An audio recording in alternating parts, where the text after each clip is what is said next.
Hello दोस्तों, SS लोकर्स academy में आप सबका स्वागत है। जैसा कि मैंने पिछले वीडियो में आप सभी लोगों को जूठन पाठ का हिंदी अर्थ बताया था, आज के इस वीडियो में मैं आप सबको इस पाठ का जो आगे का हिंदी अर्थ है वो बताऊंगा। साथ ही मैं इस पाठ का आप सभी लोग ऑब्जेक्टिव और सब्जेक्टिव क्वेश्चन भी बताने वाला हूँ। तो इस वीडियो को आप लोग आखिरी तक जरूर देखिएगा और ये वीडियो अगर आप सभी लोगों को अच्छा लगे तो अपने दोस्तों में जरूर शेयर कीजिएगा। तो चलिए बिना देरी किए हुए मैं इस वीडियो को शुरू करता हूँ। हम लोगों ने आखिरी बार पढ़ा था कि जो पुरियाँ थी, जिस जूठन पुरियाँ होती थी, जिसको मतलब जो लेखक हैं हमारे ओम प्रकाश वाल्मीकि जी, उनके घर परिवार के लोग एकत्रित करके आते थे। तो वो लोग क्या करते थे कि जूठन को, जो भी पुड़िया उसकी बची रहती थी, उसको सुखा करके धूप में, और फिर उसके लिए जो है मतलब कि उसको बरसात के समय में जो है वो काम में लाते थे। तो लेखक को भी जो है इनको पहरा देने के लिए भी जो है वहाँ पे रखा जाता था। जब पूरियों को सुखाया जाता था तो वो भी जो है डंडा लेकर के पहरा देते थे। इसके बाद कहा जा रहा है इस जो आत्मकथा में कि ये सूखी पूरियाँ बरसात के कठिन दिनों में बहुत काम आती थी। उन्हें पानी में भिगोकर उबाल लिया जाता था और उबली हुई पूरियों को पर बारीक मिर्च और नमक डालकर खाने में मजा आता था। मतलब सूखी पूरियाँ जो थी बरसात के दिन के कठिन दिनों में मतलब काम आती थी। क्या काम आती थी? तो इसको पानी में भिगा करके, इसको उबाल करके और उस पर जो है मिर्च नमक डाल करके लोग खाते थे बरसात के समय में। कभी कभी गुड़ डाल करके जो है लुगदी जैसा बना करके ये लोग जो है बड़े चाव से खाते थे। आज जब मैं इन सब बातों को के बारे में सोचता हूँ तो मन में भीतर कांटे जैसे उगने लगते हैं। कैसा जीवन था! दिन रात मरखप कर भी हमारे पसीने की कीमत मात्र जूठन, फिर भी किसी को कोई शिकायत नहीं, कोई शर्मिंदगी नहीं, कोई पश्चाताप नहीं। लेखक बता रहे हैं कि पहले का जीवन मेरा कैसा था कि लोग जो है एक सूखी पूरी को के लिए तरसते थे, और ये जीवन मेरा कैसा था। तो इस जीवन की कल्पना करके सोच करके जो है इनके भीतर कांटे जैसा उगने लगता है लेखक के। फिर बताते हैं कि दिन भर हम लोग उस समय जो है मरखप करके और मतलब पसीना बहा करके, उसके बदले में हमको केवल जूठन मिलता था, लेकिन फिर भी इससे किसी को कोई मतलब की शिकायत नहीं था कि हमें क्यों जूठन मिल रहा है। और कोई जो मतलब हमें जूठन देने वाला व्यक्ति है उसको कोई शर्मिंदगी नहीं महसूस होता था, कोई पश्चाताप नहीं होता था कि मैं उसके साथ ऐसा क्यों कर रहा हूँ। तो ये लेखक जो है कल्पना कर रहे, सोच रहे हैं कि मेरा पहले का जीवन कैसा था और अब का जीवन कैसा है। फिर बताते हैं कि जब मैं छोटा था, माँ के साथ जाता था माँ पिताजी के हाथ बटाने के लिए। मतलब लेखक जो है अपने बचपन का भी घटना का जिक्र कर रहे हैं कि जब मैं छोटा था माँ के साथ जो है पिताजी के साथ हाथ बटाने के लिए जाता था तगाँव, यानी जो मतलब कि हिंदू मुसलमान के यहाँ जो काम करने वाले जो त्यागी लोग हैं उनके यहाँ। तगाँव के खाने को देख कर अक्सर सोचा करता था कि हमें ऐसा खाना क्यों नहीं मिलता। आज जब सोचता हूँ तो जी मचल जाता है या मितलाने लगता है। लेखक बता रहे हैं कि मैं माँ के साथ बचपन में जो या पिताजी के साथ मतलब तगाँव के यहाँ जहाँ हमारे माताजी पिताजी काम करते थे वहाँ जाता था, तो मैं उनको खाना खाता देख करके सोचता था कि हमें ऐसा खाना क्यों नहीं मिलेगा। मैं ऐसा सोचता था और आज सोचता हूँ तो मेरा जो है जी काँप उठता है। फिर बताते हैं कि अभी पिछले वर्ष मेरे निवास पर सुखदेव सिंह त्यागी का पोता सुरेंद्र सिंह आया था। किसी इंटरव्यू के सिलसिले में गांव से मेरा पता लेकर आया था, रात में रुका। मेरी पत्नी ने उसे यथासंभव अच्छा खाना खिलाया। खाना खाते खाते वह बोला, भाभी जी आपके हाथ का खाना तो बहुत जायकेदार है, हमारे घर में तो कोई भी ऐसा खाना नहीं बना सकता है। उसकी बात सुनकर मेरी पत्नी तो खुश हुई, लेकिन मैं काफी देर तक विचलित रहा। बचपन की घटना स्मृति का दरवाजा खटखटाने लगी। लेखक अब ये जिक्र कर रहे हैं कि पिछले साल जो है जब ये बड़े हो गए हैं और एक बड़े ओहदे पद पे चले गए हैं, तो ये अपनी घटनाओं को जो है स्मृतियों को जाहिर कर रहे हैं अपने आत्मकथा में। तो बता रहे हैं कि पिछले वर्ष जो है सुखदेव सिंह त्यागी, जिसके यहाँ मतलब इनके माता पिता काम करते थे, उनका पोता सुरेंद्र सिंह जो है इनके यहाँ आया था। मतलब शहर में आया था किसी मतलब इंटरव्यू देने के लिए कहीं, लेकिन जो है इनके यहाँ रुक गया। रात में रुका तो पत्नी इनको उसको खाना खिलाई। तो पत्नी के खाने का ये तारीफ किया तो इतना सुन करके लेखक जो है वो मतलब सोचने लगते अपनी बचपन की घटनाओं को। क्या सोचते हैं? वो सोचते हैं कि सुरेंद्र सिंह तब पैदा भी नहीं हुआ था, उसकी बड़ी बुआ यानी सुखदेव सिंह त्यागी की लड़की की शादी थी। यानी लेखक ये घटना को सोचते हैं कि जब मतलब सुरेंद्र सिंह पैदा नहीं हुआ था और उसकी बुआ की शादी थी, यानी सुखदेव सिंह त्यागी की लड़की की शादी थी। तो उस उनके यहाँ मेरी माँ जो सफाई करती थी, शादी के 10 दिन 12 दिन पहले माँ पिताजी सुखदेव सिंह त्यागी के घर आंगन से लेकर बाहर तक के अनेक काम किए थे। बेटी के शादी का मतलब गांव भर के इज्जत का सवाल था। साथ में कहा जा रहा है कि कहीं कोई कमी नहीं रह जाए, गांव भर की चारपाइयों को ढो ढो कर इकट्ठा किया था पिताजी ने। मतलब लेखक यहाँ बता रहे हैं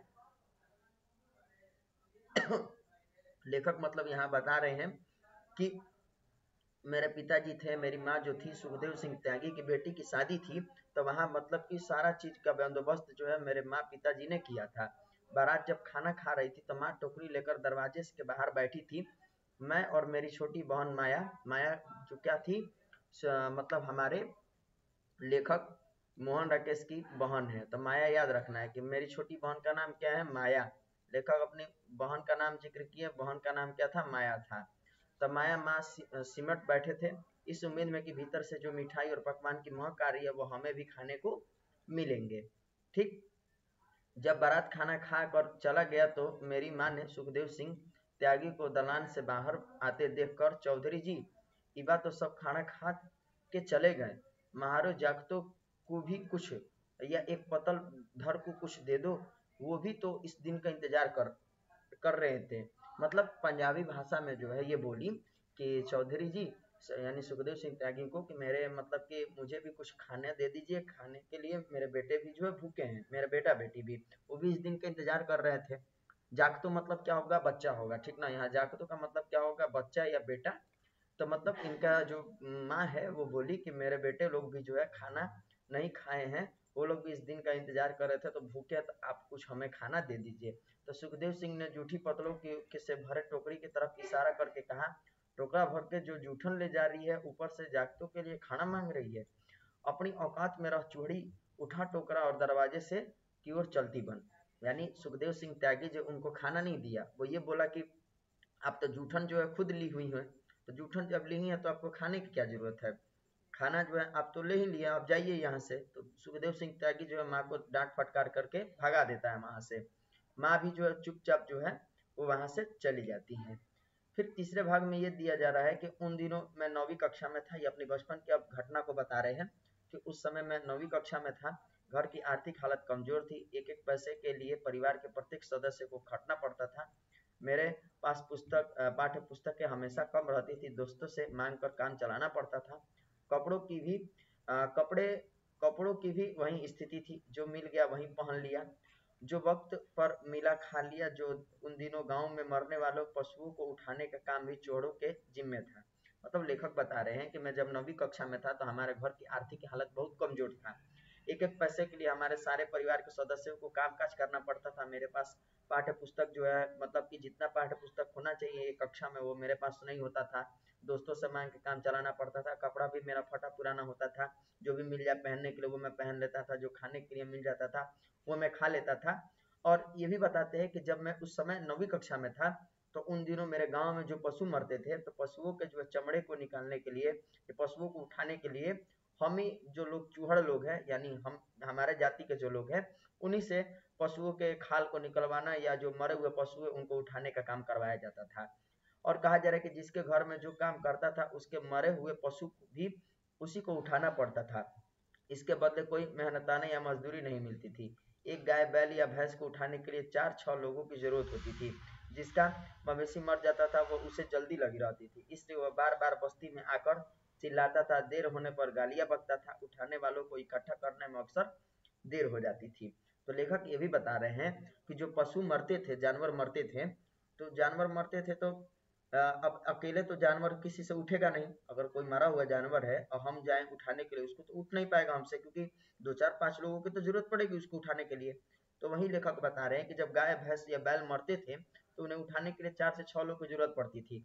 और उस समय ये भी कायदा था कि जिसके यहाँ हम काम कर रहे हैं और उसके घर पे गाय भैंस बकरी ये सब है, अगर वो मर जाती है तो हम काम करने वाले लोगों को ही जो है उनको मरे हुए बकरी भैंस जो भी जानवर है उनको उठाना पड़ता था, और हमें कोई उसके बदले मजदूरी नहीं दिया जाता था। तो ऐसा क्रूर जो अत्याचार उस समय किया जाता था। तो इसी घटना का शिकार एक दिन क्या होते हैं, लेखक भी हो जाते हैं। कहते हैं कि मरे हुए पशुओं को उठाना बड़ा कठिन काम है, उसके अगले पिछले पैरों को रस्सी से बांधकर बांस की मोटी मोटी बाहियों से उठाना पड़ता था। इतने श्रम साधन काम के बदले में मात्र गालियां मिलती थी। कितने क्रूर समाज में रह रहे हम, जहाँ श्रम का कोई मोल नहीं है बल्कि निर्धनता को बरकरार रखने का एक षड्यंत्र ही था यह सब। मतलब लेखक बता रहे हैं कि हम कितने क्रूर अत्याचारी समाज में रह रहे हैं, क्या हम मेहनत कर रहे हैं, श्रम कर रहे हैं, लेकिन उसका हमें कोई मूल नहीं मिल रहा है, ठीक। बल्कि निर्धनता यानी गरीबी जो उसको बरकरार रखने के लिए, यानी गरीबी को कायम रखने के लिए जो ऐसा षड्यंत्र रचा जा रहा है कि हमसे पशु लोग मर गए हैं तो उनका उठाने का काम, उनके खाल निकलवाने का काम किया जा रहा है, बट हमें जो उसके बदले मेहनताना नहीं दिया जा रहा। तो क्या कर रहा है, हमारे श्रम का शोषण ही ना किया जा रहा है कि हम श्रम कर रहे हैं, मेहनत कर, लेकिन उसका हमको कोई मूल नहीं मिल रहा है। फिर कहते हैं कि मरे हुए पशु के खाल मुजफ्फरनगर के चमड़ा बाजार में बिक जाता था। ये ऑब्जेक्टिव एक तरीके से याद रखिएगा कि मरे हुए पशुओं के खाल को जो है कहाँ बेचा जाता था, तो मुजफ्फरनगर के चमड़ा बाजार में। उन दिनों एक पशु की खाल 20 से 25 रुपए में बिकती थी। आने जाने और मरे हुए पशुओं को उठाने की मजदूरी देकर मुश्किल से एक खाल के बदले 10-15 रुपए हाथ में आते थे। तंगी के दिनों में 10-15 रुपए भी बहुत बड़ी रकम पड़ती थी। अब ये कहा जा रहा है कि जिसका जानवर मरता था तो वो तो अपना केवल जानवर को उठाने का काम करता था, लेकिन जो उठाने वाला व्यक्ति थे वो क्या करते थे, जानवर के खाल निकाल करके उसको बाजार में बेच देते थे। उससे 20 से 25 रुपया मिल जाता था। 20 से 25 रुपया मिलता था तो उसमें से जिन लोगों से मतलब हम मेहनत करवाए, काम करवाए, तो उनको भी तो पैसा बांटना है। तो सब मिला करके टोटल 15 जो है 10-15 रुपए बचते थे। तो 10-15 रुपए जो है ये लोग उसका प्रयोग करते थे अपने अन्य कामों में, ठीक। साथ में ये भी कहते हैं लेखक कि चमड़ा खरीदने वाले दुकानदार खाल में बहुत मिनमेख निकालता था। कट फट जाने पर खाल बेकार हो जाती थी। खाल को निकालते ही उस पर नमक लगाना पड़ता था, वरना दूसरे दिन ही खाल खराब हो जाती थी, जिसे दुकानदार खरीदने से मना कर देता था। एक रोज ब्रह्मदेव तगा का बैल खेत में से लौटते रास्ते में गिर पड़ा, उठ नहीं पाया, मर गया। कुछ ही देर बाद ब्रह्मदेव ने हमारे घर पर खबर कर दी थी। पिताजी और मुझसे बड़े भाई जनेश्वर उस रोज किसी रिश्तेदार के यहाँ गए थे या रिश्तेदारी में गए थे। घर पर माँ, मेरी बहन माया और सबसे बड़ी भाभी देवी ही रहती थी। तो भाभी का नाम क्या था, देवी था, बहन का नाम था माया, और माँ, ये तीनों लोग केवल घर पे थे। और पुरुष जो इनके थे, बड़े भाई या अन्य भाई, वो सब बाहर गए हुए थे। जसवीर उन दिनों देहरादून में था मामा के यहाँ, मतलब जो इनके बड़े भाई थे जनेश्वर, वो कहाँ गए थे, रिश्तेदार के यहाँ। पिताजी भी मतलब गए थे, ठीक। इसके बाद इनका जो जसवीर भाई था वो देहरादून गया था, और बहन इनकी बड़ी भाभी और माँ घर में थे। अब परेशान हो जाती है कि ब्रह्मदेव जो तागा का बैल मारा हुआ है उसके खाल को निकालने के लिए और साथ ही जो है उसको उठाने के लिए कौन जाएगा। अब ब्रह्मदेव जो है आकर के बार बार इनके यहाँ गाली दे रहा है, बोल रहा है। तो माँ जो है परेशान हो गई थी। माँ परेशान रहती है कि बैल की खाल उतारने किसे भेजेंगी। बस्ती में एक दो लोग थे, लेकिन कोई भी उस समय जाने को तैयार नहीं था। माँ ने चाचा से बात की, वे तैयार हो गए थे, लेकिन उनके साथ किसी को जाना चाहिए, अकेले वे खाल नहीं उतार पाएंगे।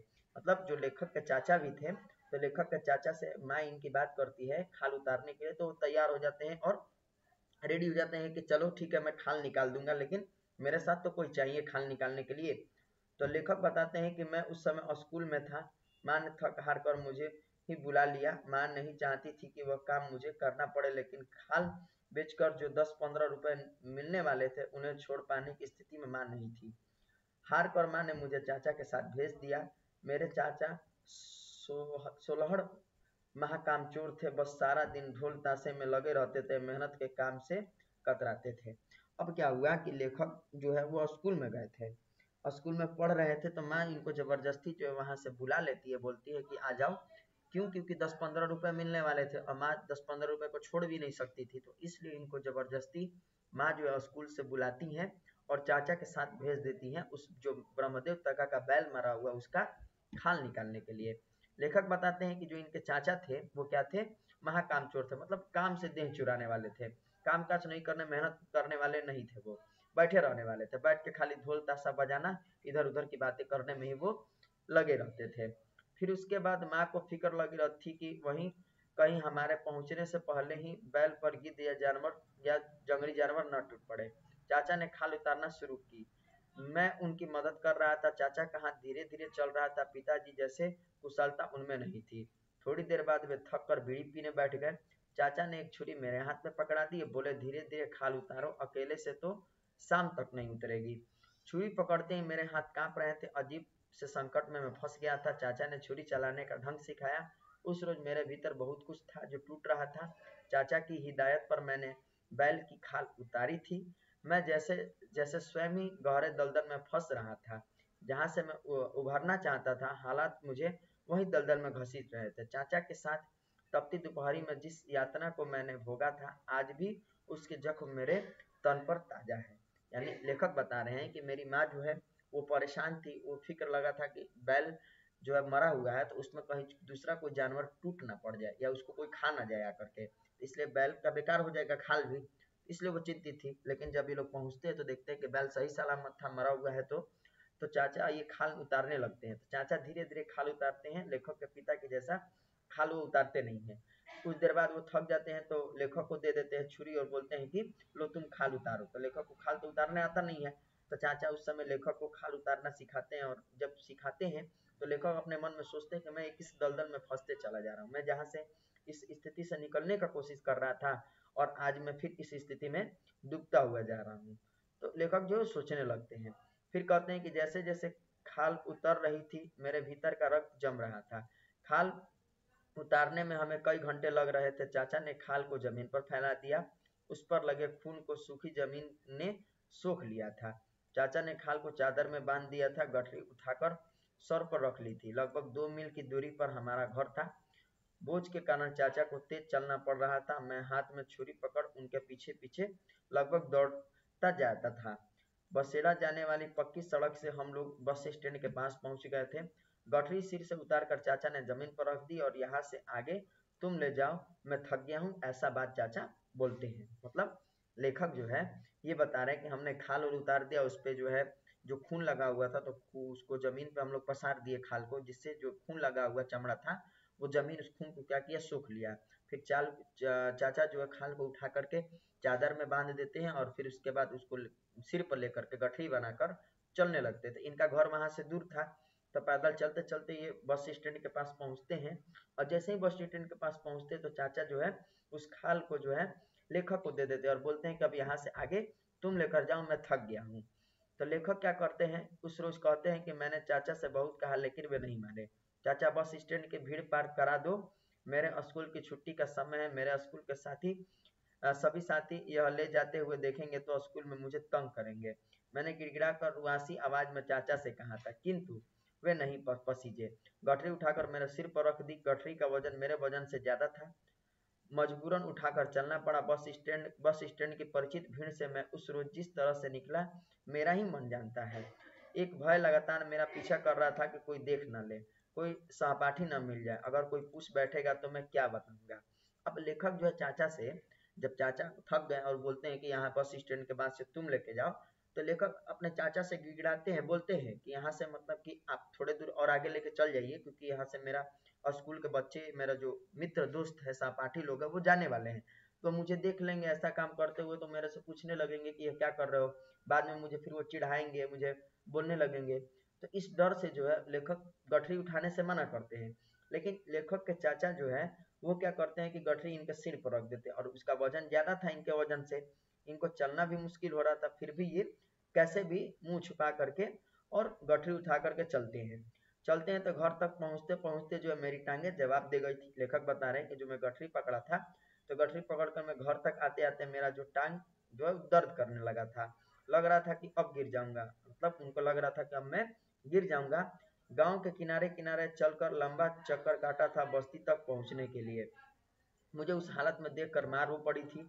मैं सिर से लेकर पांव तक गंदगी से भरा हुआ था, कपड़ों पर खून के धब्बे साफ दिखाई दे रहे थे। बड़ी भाभी ने उस रोज माँ से कहा था कि इनसे ये न कराओ, भूखे रह लेंगे, इन्हें इस गंदगी में न घसीटो। भाभी के ये शब्द आज भी मेरे लिए अंधेरे में रोशनी बनकर चमकते हैं। मैं उस गंदगी से बाहर निकल आया हूँ, लेकिन लाखों लोग आज भी उस घिनौनी जिंदगी को जी रहे हैं। अंत में लेखक जब घर पहुंचते हैं तो कैसे भी करके, टांग इनका जो जवाब दे रहा था, दर्द कर रहा था, फिर भी जो है कैसे भी घर पहुंचते हैं तो माँ इनको देख करके वो रो पड़ती है। क्यों रोती है? क्योंकि ये सिर से लेकर पांव तक जो ये इनका गंदा हो गया था, मतलब सिर पे गठरी रखे थे तो वहां भी खून लगा रहना, पैरों में भी धूल उली सब लगे रहना, दाग धब्बे खून के सब लगे हुए थे। जो मतलब कि इनको देख करके माँ उनकी रो पड़ती है। और ये दृश्य को भी देख करके इनकी जो बड़ी भाभी थी वो बोलती है माँ से कि आप इनसे जो है ये सारा काम मत कराया करिए, गंदगी में मत घसीटिए, हम लोग तो ये गंदगी वाला काम कर ही रहे हैं। इनको जो है पढ़ा लिखा करके एक अच्छा अफसर, एक अच्छा व्यक्ति बनाइए। और ऐसा ही होता है और आगे जाकर लेखक जो है एक अच्छा व्यक्ति बनते हैं और ऑर्डिनेंस फैक्ट्री में ये काम काज भी करते हैं और बढ़िया अपने घर द्वार को बना के रखे हुए हैं। तो वहीं लेखक अंत में बताते हैं कि मतलब मैं तो इस गंदगी से बाहर निकल गया हूँ, लेकिन सोचते हैं ये कि मेरे अलावा और भी बहुत सारे इस जाति के लोग हैं और वो लाखों लोग जो इस घिनौनी जिंदगी को आज भी जी रहे हैं। उनमें से भी कुछ लोग ऐसे होंगे कि जो इस गंदगी से बाहर निकलने का कोशिश कर रहे या बाहर निकल चुके होंगे, लेकिन बहुत सारे ऐसे लोग हैं कि इस गंदगी इस दलदल में आज भी फंसे हुए होंगे। तो यह हमारा पाठ था, जो पाठ का नाम जूठन था। जूठन के बारे में हम लोग पढ़ लिए। ये हमारे जो ओम प्रकाश वाल्मीकि जी हैं उनकी आत्मकथा थी। यह कथा आप लोग को कैसा लगा कमेंट में ज़रूर बताइएगा। इसके आगे अब हम लोग जो है पढ़ेंगे इस पाठ का ऑब्जेक्टिव क्वेश्चन, यानी वस्तुनिष्ठ प्रश्न को करेंगे। पाठ को हम लोग पढ़ लिए, अब हम लोग जो है इस पाठ का वस्तुनिष्ठ प्रश्न को देखेंगे, जिसमें पहला नंबर प्रश्न है कि सुरेंद्र सिंह किसका पोता था। सुरेंद्र सिंह किसका पोता था? सुखदेव सिंह त्यागी का, रामदेव त्यागी का, गणपति त्यागी का या हरे राम त्यागी का? तो सुरेंद्र सिंह किसका पोता था? तो सुखदेव सिंह त्यागी का पोता था। पहला नंबर प्रश्न का सही उत्तर ऑप्शन नंबर ए हो जाएगा। इसके बाद दूसरा नंबर प्रश्न का बात करेंगे। कहा जा रहा है कि कौन सा मास्टर है जो मेरे लड़के से झाड़ू लगवाए है? यह किसका कथन है? तो यह किसका कथन है? तो लेखक के पिताजी का। लेखक के पिताजी ही मतलब बोलते हैं कि मेरे बेटे से जो कौन झाड़ू लगवा रहा है वह कौन मास्टर है? तो लेखक के पिताजी ऐसा बोलते हैं। इसके बाद तीसरा नंबर प्रश्न कर रहा है कि स्कूल के हेडमास्टर का क्या नाम था? तो स्कूल के हेडमास्टर का नाम था कलीराम। ये इंपॉर्टेंट क्वेश्चन है, VVI है, इसको याद रखिएगा कि स्कूल के हेडमास्टर का क्या नाम था? तो कलीराम था। नेक्स्ट क्वेश्चन चौथा नंबर है कि लेखक ओम प्रकाश वाल्मीकि जी का जन्म कब हुआ था? ओम प्रकाश वाल्मीकि जी का जन्म कब हुआ था? तो 30 जून 1950 ईस्वी को जो है इनका जन्म हुआ था। तो चौथा नंबर प्रश्न का सही उत्तर ऑप्शन नंबर ए हो जाएगा। इसके बाद पांचवा नंबर प्रश्न में कहा जा रहा है कि सलाम कहानी संग्रह के लेखक कौन है? सलाम कहानी संग्रह के लेखक कौन है? तो कौन होंगे? तो ओम प्रकाश वाल्मीकि जी। तो पांचवा नंबर प्रश्न का सही उत्तर हमारा ऑप्शन नंबर बी हो जाएगा। इसके बाद छठा नंबर दे रहा है कि दलित साहित्य का सौंदर्य शास्त्र के लेखक कौन है? दलित साहित्य के सौंदर्य शास्त्र के लेखक कौन है? तो वो ओम प्रकाश वाल्मीकि जी हैं। लेखक परिचय के दौरान मैंने आप सभी लोगों को बताया था, याद भी रखना है कि दलित साहित्य के सौंदर्य शास्त्र के लेखक कौन है? तो ओम प्रकाश वाल्मीकि जी हैं। इसके बाद सातवां नंबर प्रश्न कह रहा है कि जूठन क्या है? मतलब जूठन जो पाठ है वो क्या है? कहानी, उपन्यास, रिपोर्टाज है या आत्मकथा है? तो जूठन क्या है? तो यह एक आत्मकथा है जो किसके द्वारा लिखा गया है? तो ओम प्रकाश वाल्मीकि जी के द्वारा लिखा गया है। आठवां नंबर प्रश्न कह रहा है कि जूठन में किसका चित्रण हुआ है? राजनीतिक विडंबना का, सामाजिक विषमता का, ऐतिहासिक चेतना का या शैक्षिक परिवेश का? जूठन में जो है, जूठन पाठ में किसका जो है चित्रण किया गया है? तो सामाजिक विषमता का। जो समाज में विषमता फैली हुई है, एक दूसरे के प्रति जो द्वेष है, उसका लेखक ने क्या किया है? जिक्र किया है। इसके बाद 9 नंबर प्रश्न में कहा जा रहा है कि लेखक की माँ किसके यहाँ काम करती थी? सोमदत्त तागा के यहाँ, यज्ञदत्त तागा के यहाँ, ब्रह्मदत्त तागा के यहाँ या ज्ञानदेव तागा के यहाँ? तो ब्रह्मदेव तागा के यहाँ जो है कामकाज करती थी। तो हमारा जो है ऑप्शन नंबर सी जो है वो सही हो जाएगा। 10वां नंबर प्रश्न में पूछा गया कि ओम प्रकाश ने किस नाट्यशाला की स्थापना की? तो ओम प्रकाश ने किस नाट्यशाला की स्थापना की? तो मेघदूत नामक जो है नाट्य संस्था की ये स्थापना किए थे। तो 10 नंबर प्रश्न का सही उत्तर ऑप्शन नंबर ए हो जाएगा। नेक्स्ट क्वेश्चन 11वां नंबर है। इसमें कहा जा रहा है कि मेघदूत नामक नाट्यशाला जो है या नाट्य संस्था कहाँ स्थापित किया गया? तो कहाँ स्थापित किया गया था? तो ये महाराष्ट्र में स्थापित किया गया था। तो हमारा ऑप्शन नंबर डी जो है 11 नंबर प्रश्न का वो सही हो जाएगा। महाराष्ट्र में जो ये मेघदूत नामक नाट्य संस्था की स्थापना किया गया था। क्लियर? आगे बढ़ेंगे हम लोग 12वां नंबर प्रश्न में। तो ये भी कहा जा रहा है कि दलित साहित्य के सौंदर्य शास्त्र के रचनाकार कौन है? तो कौन है? तो ये ओम प्रकाश वाल्मीकि जी हैं। तो 12 नंबर प्रश्न का सही उत्तर हमारा ऑप्शन नंबर डी हो जाएगा। ठीक है, आगे बढ़ेंगे 13वें नंबर प्रश्न की ओर। इसमें कहा गया है कि बताइए कि जूठन किसका या किस चेतना की रचना है? जूठन जो है हमसे पूछा जा रहा है कि बताइए कि यह किस चेतना की रचना है? सांस्कृतिक चेतना की, राजनीतिक चेतना की, धार्मिक चेतना की या दलित चेतना की? तो ये किस चेतना की जो है हमारा जो है रचना किया गया है? तो ये राजनीतिक चेतना पर आधारित जो है यह जूठन पाठ को लिखा गया है। ठीक, इसके बाद 14वें नंबर प्रश्न में कहा जा रहा है कि ओम प्रकाश वाल्मीकि की कौन सी रचना है। ओम प्रकाश वाल्मीकि की इनमें से कौन सी रचना है। उसने कहा था प्रगीत और समाज, रोज, जूठन। तो उसने कहा था तो होगा नहीं, प्रगीत और समाज होगा नहीं, रोज होगा नहीं, क्योंकि अगे जी इसके लेखक है, इसके नामवर सिंह लेखक है और ये चंद्र शर्मा गुलेरी की रचना है। लेकिन जूठन जो है, जूठन जूठन ओम प्रकाश वाल्मीकि जी की रचना है। तो इसलिए हमारा 14 नंबर प्रश्न का सही उत्तर ऑप्शन नंबर क्या हो जाएगा, बी होगा। तो ये टोटल जो हमारा 14 प्रश्न थे इस पाठ के ऑब्जेक्टिव क्वेश्चन। तो आप लोग कमेंट में जरूर बताइएगा कि इन 14 प्रश्नों में से आप सभी लोग जो है कितने प्रश्नों का उत्तर जान रहे थे या कौन कौन से प्रश्न आप लोगों के लिए नया लगा, ये कमेंट में आप लोग जरूर बताइएगा।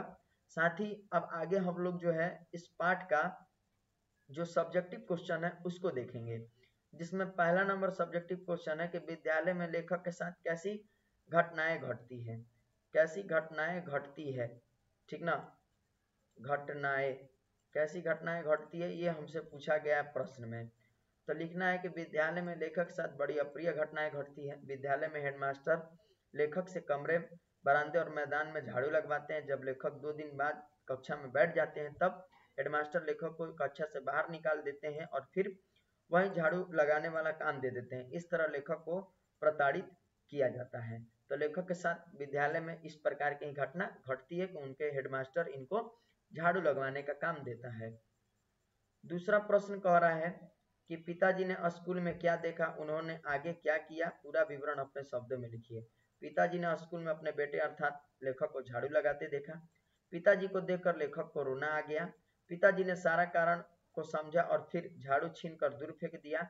इसके बाद वे चिल्लाने लगे कि वह कौन सा मास्टर है जो मेरे लड़के से झाड़ू लगवाता है। फिर जब हेडमास्टर ने गाली देकर उन्हें धमकाया तो उन्होंने हेडमास्टर का जमकर सामना किया। तो ये दूसरा नंबर प्रश्न का हमारा उत्तर था। आगे बढ़ेंगे तीसरे नंबर प्रश्न के लिए।